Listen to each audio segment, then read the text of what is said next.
కేసీఆర్ పై రేవంత్ వ్యాఖ్యలకు కేటీఆర్ కౌంటర్ ఇచ్చారు. కేసీఆర్ కొట్టే దెబ్బ ఎలా ఉంటుందో రేవంత్కి తెలియదు అన్నారు ఆయన. కేసీఆర్ కొడితే ఎలా ఉంటుందో రేవంత్ రెడ్డి పాత గురువును అడగాలి అంటున్నారు ఆయన. కేసీఆర్ దెబ్బ ఎలా ఉంటుందో ఇప్పుడు కొత్త బాస్ రాహుల్ వాళ్ళ అమ్మని రేవంత్ అడగాలి అంటున్నారు కేటీఆర్. కేసీఆర్ అంటే హిస్టరీ, రేవంత్ అంటే లాటరీ అంటున్నారు కేటీఆర్. కాదు, నువ్వు నిలవాడు, సరిగ్గా నిలవాడు, కట్టలేకుండా నిలవాడు అంటుండు. ఒక 71 ఏళ్ల పెద్ద మనిషిని పట్టుకొని సంస్కారం లేని ముఖ్యమంత్రి గారు ఏమంటున్నాడు? కట్టబట్టుకొని నిలవాడు అంటుండు. నేను చెప్తున్నా ముఖ్యమంత్రికి, రేవంత్ రెడ్డి గారు నీకు సంస్కారం లేకపోవచ్చు, కానీ ఒక్కటి గుర్తుపెట్టుకో, కేసీఆర్ ఆయన నిలబడు కాదు, 4 కోట్ల తెలంగాణ ప్రజల ఆత్మగౌరవాన్ని నిలబెట్టిన వాడు కేసీఆర్. తెలంగాణ అనే రాష్ట్రాన్ని ఏర్పాటు చేసి దేశం ముందు సమున్నతంగా నిలబెట్టిన వాడు కేసీఆర్. అందుకే మా చెల్లె రజని ఒక మాట అన్నది నిన్న, నాకు బాగా నచ్చింది. ఏమన్నది ఎరికేనా?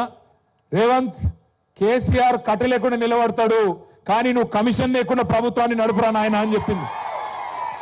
కమిషన్ తీసుకోకుండా ప్రభుత్వాన్ని నడుపు దమ్ముంటే ఆయన కట్ట లేకుండా కాదు, మంచిగా నిలబడతాడు.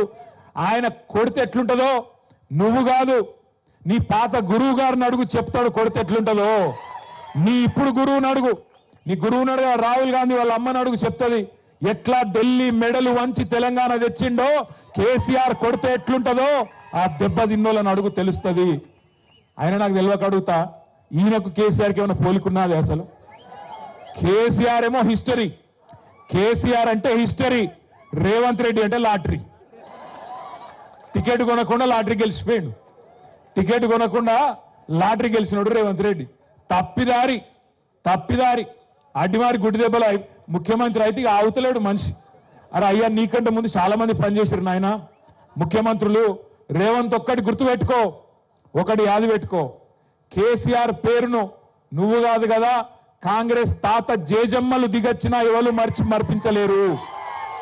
తెలంగాణ ఉన్నంత కాలం, తెలంగాణ రాష్ట్రం ఉన్నంత కాలం తెలంగాణ ఎవరు తెచ్చిండ్రు అంటే ఎవరంటారు? మరి గిట్లున్నాక ఆయన ఏం బిక్తాడు నాకు అర్థం కాదు.